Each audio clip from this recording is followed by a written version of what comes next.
Your final from Buffalo is 31-21, and this was a much better game than I think anyone expected going into it. I know for sure from what I expected going into it. I expected Miami to get killed in this one, for this game to be a complete bloodbath, but they played well. They showed up, they showed out.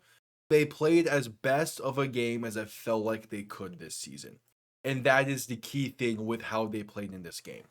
To begin, they scored on the opening drive, a drive that went really well, began with a very nice kick return, and then the defense struggled a bit against Buffalo. No one would be surprised there.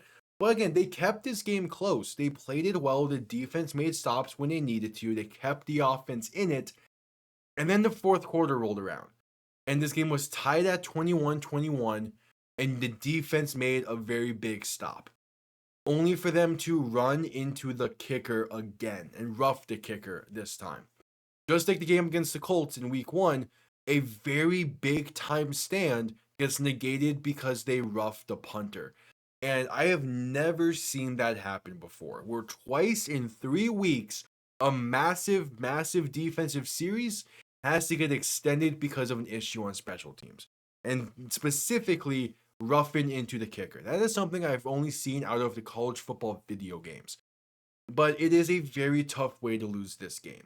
But at the same time, I don't think it was the main reason they lost this game. And part of it is because of how the final offensive drive went. Listen, throughout this game, Tua played fine. He had under 150 passing yards. He wasn't the most accurate tonight, but he still had this team in a chance to tie this game and potentially win it. He's been in a game where the ground game was playing okay, the passing game was subpar, but this team was still in it.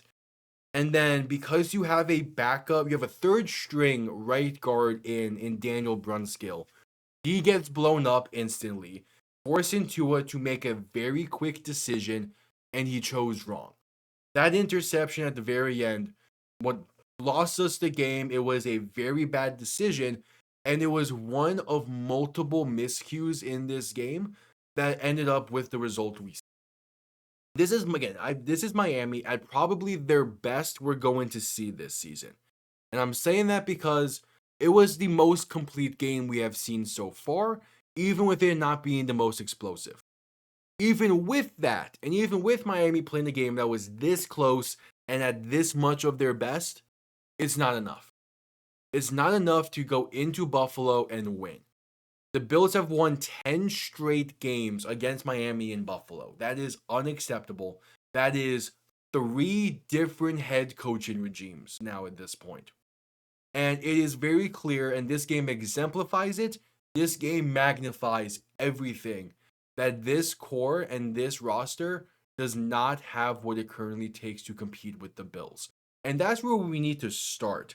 We need to be able to compete with Buffalo for the division on a consistent basis before we could even think about going further in the playoffs.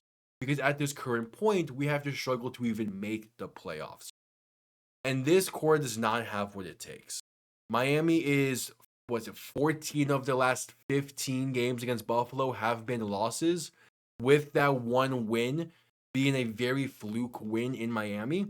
And then I believe it is 15 of the last 17, with that other win being a wide open Charles Clay catch away from making it 16 of 17.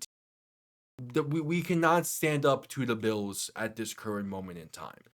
And the only way that's going to change is if you do. The only way that's going to change is you need to make drastic changes, because for the past 4 years, we've seen there's evidence that this is not enough. This style of football is not enough, and these game plans are not enough. With that being said, I do think McDaniel's hot seat stayed the same after this game.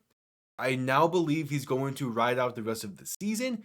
Stephen Ross already does not like firing coaches mid-season. The last time he has done that was 2015 with Joe Philbin.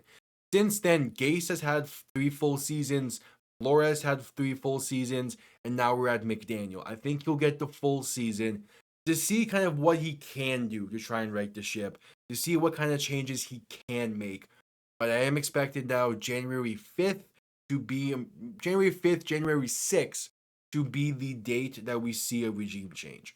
But even with that, there's still plenty of season left. There's still 14 games to be played, and no matter how unlikely it is, I'm gonna be rooting for this Miami team to win. They have the Jets next week on a long week. They play Monday Night Football against the Jets for the rivalry series game.